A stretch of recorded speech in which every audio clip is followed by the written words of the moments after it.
was a secret blog because I was spilling all the tea. I was just trying to be my most authentic self. It was a glorified journal, girl. It was a glorified journal. I was telling all my good girlfriend business. So reel your reader in, girl. So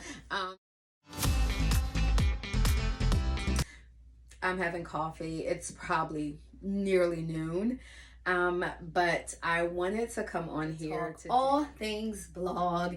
If you clicked on this video, you may have started a blog or looking to start one.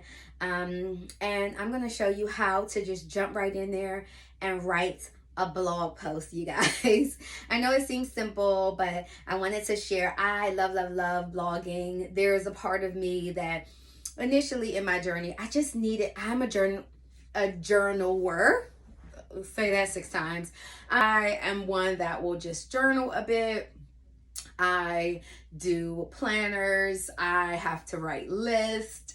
And if many of you are in the same boat, a blog is a great way to kind of just document your experiences. So hopefully this video will assist you in knowing what to write, knowing how to get people to see it, and so forth. What you want to consider when you're actually writing a blog is to determine the topics you're going to write about. Now, if you're further along in this process, you have already developed what your niche is going to be. And to be honest, girl, like, it may take some time to just find that niche or your target audience. But don't stop or don't be discouraged by that if you don't know one specific thing to write about. Feel free to just document your experiences and the things you want to report out on. What I love about a blog is that it's just a time capsule of all of your life experiences, your feelings, your emotions, your,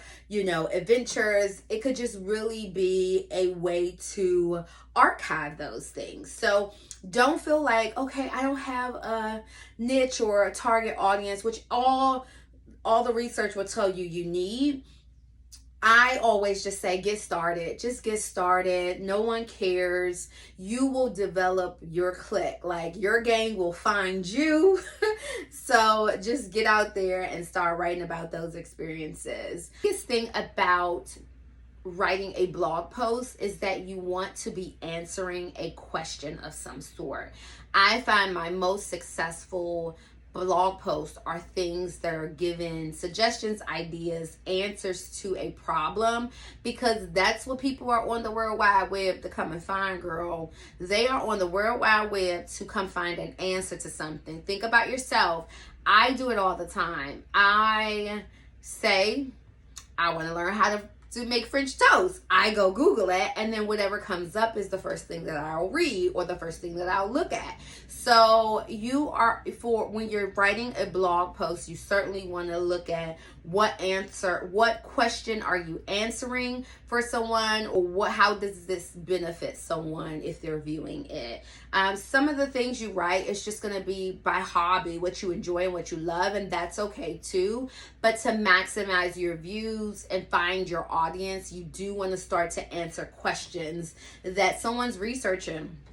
So that's a key thing when you're starting. And just write topics that you genuinely enjoy writing about or talking about, to that effect, because that's what your blog post is going to be. It's just going to be you and the computer, girl, you and the computer just going at it, talking about topics that you have fun writing about and also participating in. So just be sure to write about things that are of your interest. Don't try to make it fit this one dynamic because you think that this is the selling point, right? Everyone knows, if you a cook, girl, it ain't me, but I am a foodie, so I love to eat. But anyone who enjoys cooking could find an easy niche in a target audience from cooking, and they can get so much traffic from that platform. Because take, for example, and I just did this, I do this all the time because I'm not a huge cook. Say I wanted to make French toast. I am going to go on the World Wide Web and look for recipes for French toast. I'm going to look on Pinterest for French toast, I'm going to look on YouTube for French toast. And if you have a blog post that you're writing about your grannies or your moms or your personal favorite French toast, which you love in the fall or summer, spring, whatever that is, someone like me who can't cook, girl, gonna find your post. So you just have to find things that you genuinely enjoy. So using that same example of French toast, if by chance you wrote that I'm having an Easter brunch, I am going to go in there, find the recipe for the French toast, but I'm going to also have to come back to that same video, blog post, Pinterest pin that links you to your blog post that has to give me the ingredients when I go to the grocery store. When I'm actually cooking, I'm going to have to go back to that blog post. So that is a good way to kind of see how you'll find an easy niche. And girl, if it's the bomb, I'm coming back. I'm going to come back to see how you fry catfish, because I love catfish. And if by chance I get a husband and that's what he wants, I need to be able to know how to make catfish. So that's a good way of just kind of figuring out, doing things that you enjoy and finding that gang or that network that is looking for your content. So let's just get into how you write a blog post. You just have to start writing. If it's a topic that you're passionate about, and later in this video, I'll actually show you how to do it. Hopefully you've already have your platform, you have paid for your, how you're hosting your website, but you just got to start writing. There are some key things to get your post noticed or get it ranked high on a Google search or that sort of thing, and that's called a search engine optimization, SEO. And once you have decided how you're answering the questions, you're going to go ahead and write that post, girl. One of the key things, once you finish writing the post, you want to consider, it's just extra tips. It's for it to have a good high level of SEO, search engine optimization. You want to make sure you are adding pictures to that post. It could be one picture, it could be 8 pictures, but you do want to at least add some pictures, because you think about it, people want the words to be broken up. All people read differently, and in that, we want to make sure that you're adding some pictures to your post.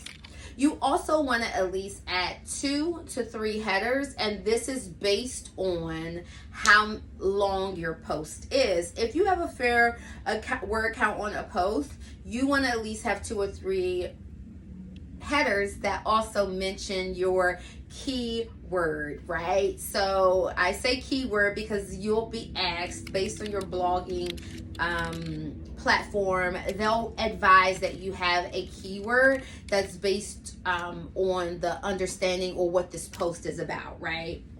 So we talked about the French toast scenario. Your keyword could very well be French toast. So when that word hits a Google search, that could be lead the people to your blog post, right? So you want to also have headers that may include that word, just as an attraction and to get you in higher view for with your SEOs. My blog is under WordPress and Bluehost, which is the 2 affiliate businesses that host and publicize my website, but there's plenty. There's GoDaddy, there's many, right? But whatever it is, they'll likely encourage you to kind of add these things into your post so that you can get more views. Another thing, obviously, is the metadata data. I know I'm messing that up. I'll try to edit in here and correct myself. But essentially, it's a summary of what someone will see when you go into Google, and that small paragraph that they see right under your title, it brings them in and reel your reader in, girl. So you also want to do that to just make sure that your blog post is reaching the masses. That's not just your family and friends, girl. That somebody is seeing how they make that delicious French toast. So you definitely want to do a capture for your summary when you to reel them in, why they want to pick your article versus someone else. And oftentimes you do want to do a catchy first sentence and or paragraph. You want to do something that's going to catch your reader's eye. Girl, I'm sure if you're writing, you enjoy to do this, and I know you are witty with words, so just make sure it is something that's like, oh, let me go in here and see what this lady talking about, or have a great picture that they're like, oh, I want to try that. Yeah, sign me up. How do I click on that? So consider doing that as well. Want to make sure you're hitting some of these marks so that it can reach the masses.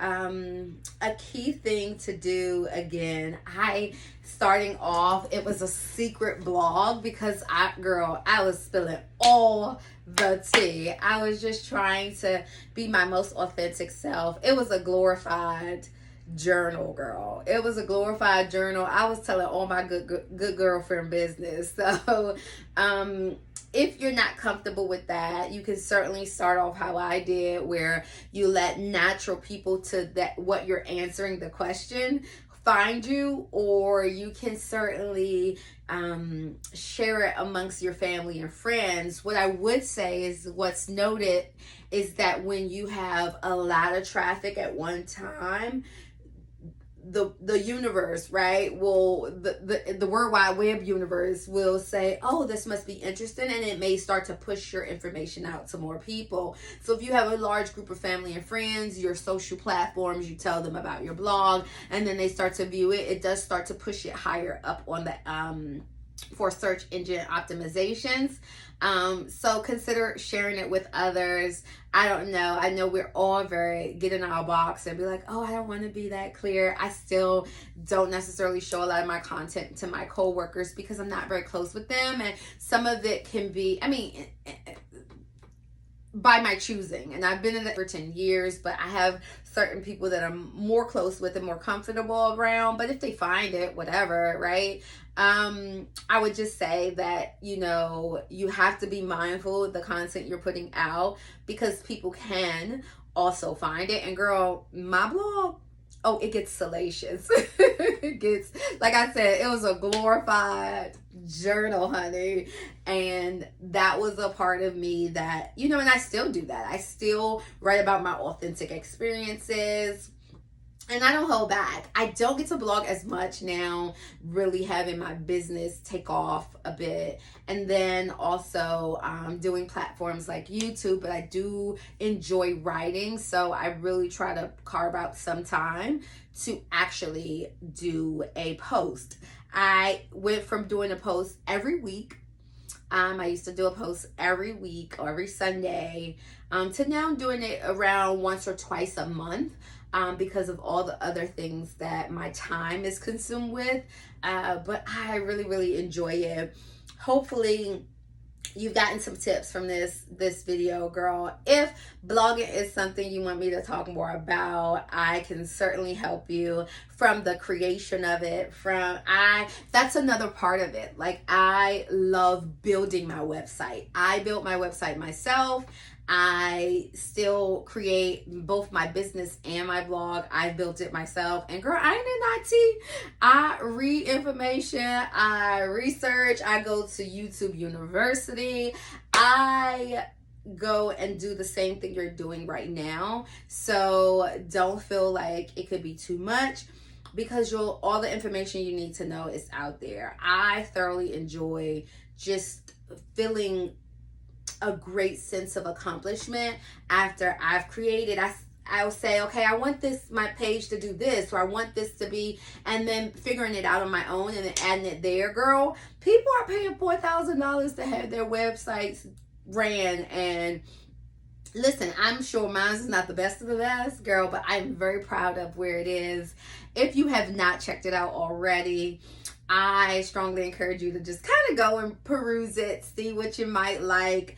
And if you enjoy this content and the content over there on the blog, don't forget to subscribe, comment, and turn on that notification bell, girl, so you can know when I'm over here. So you know when I'm over here, we can chit chat together. And if you have any direct questions about blogging, don't forget, I will write a comment, girl. I will answer it. I promise you. I enjoy conversing with you guys to this level. Hopefully this is going to be helpful to you. You're going to jump in there, go write your first blog post, and or learn how to write blog posts that are high on your Google search or Yahoo search. I don't know where they're searching at these days. Duckadoo, wherever your search engine takes you. Hopefully your content is getting out there. Hopefully these tips will be helpful to that. So until next time, you guys, peace.